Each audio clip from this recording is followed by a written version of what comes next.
recycling waste day. Blue bin is recycling item. Recycling is collected every other week.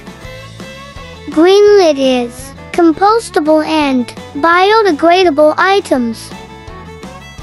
Organics green bin, you can put food scraps and yard waste in your green bin. Organics collection, unlimited green bins are collected curbside every week. Nice.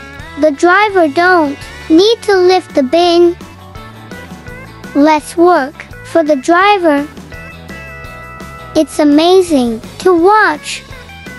They also mail a plastic zip bag for old used batteries. Also, they mail you a plastic bag for your clothes that you don't want it.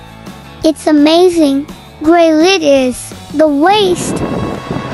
Garbage is collected every other week.